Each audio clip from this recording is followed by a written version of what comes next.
My name is Bob Thompson. I work with Salt Lake County Watershed Planning and Restoration. I'm a watershed scientist, and I'm installing a bioengineering treatment here on the Jordan River at about 18th North.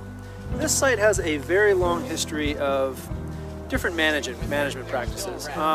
Management practices have varied from dredging to straightening to basically manipulation of the river channel. This is not the regular channel that would exist if nature had its way. This is actually a human-created channel. So what once was a naturally meandering system with an enormous amount of biodiversity has effectively been treated like a plumbing system. So what we're trying to do is reverse some of that trend. We can't reverse all of it, because if we did just get rid of the levees and allow this river to meander, an enormous amount of development would be consumed. So that it's just, we're trying to naturalize an unnatural system. So, we're going to build a piscine.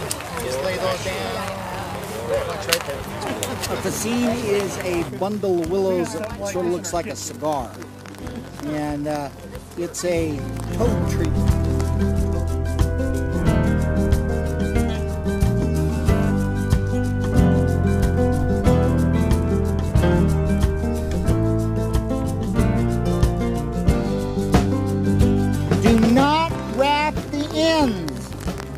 So go to the first person, go on the inside of that person to tie the first one.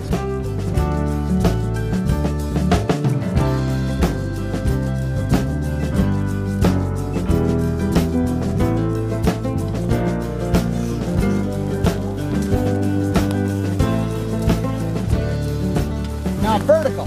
Dig a hole where your feet are. And then go up. Right at the base of the slope. So the hole is what you really need. It's in the hole. And then if you just sort of put your foot and smash around the hole, threaded it, and yeah, then so I get it around twice, and then I put it through, and then you push the gripple down. Then I slide the gripple down, and that's when I really start. Well, I like to do it underwater. It's a lot harder.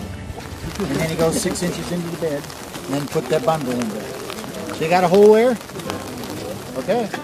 The treatment I'm installing right now is called a vertical bundle. It's a bundle of willows, and the willows are basically here to take root in the ground, and the roots are the thing that are going to really hold this bank in place. So instead of using a traditional engineering approach where you try to harden the banks with rocks, concrete, or some other foreign body, you actually use vegetation and native materials that can actually support the bank soil. What I'm doing is I'm clearing the grasses out of the way, and some of these are actually native grasses, but they don't have the same root system that willows do. So as I do this, I'm trying to clear all of the vegetation out of the way and get bare mineral soil and a nice little trench for the vertical bundle to lay in.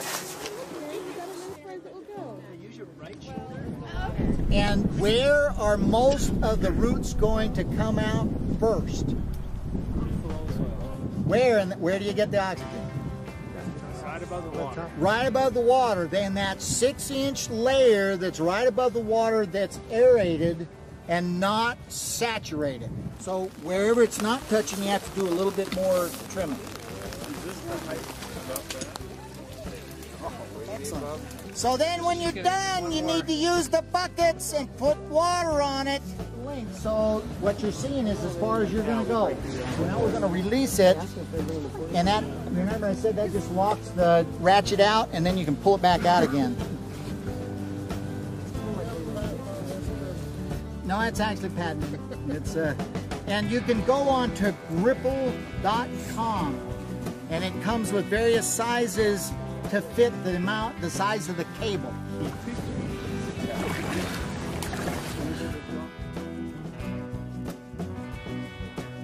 The other part to this that I always describe is that this little branch, you call it the 30 bud stem. These 30 bud stems, they're going to pop first. So if we can kind of take off these, we sort of eliminate that and we get more growth down below.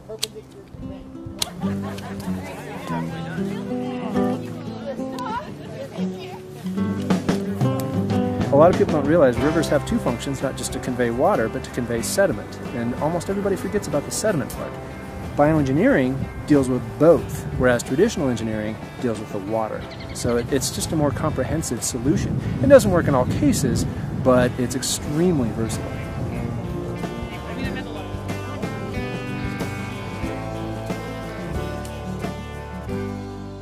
He is to get some sort of piece of wood or something like the hammer and wrap it around there, and then he pulls hard. And what he's trying to do is set it. What's that mean?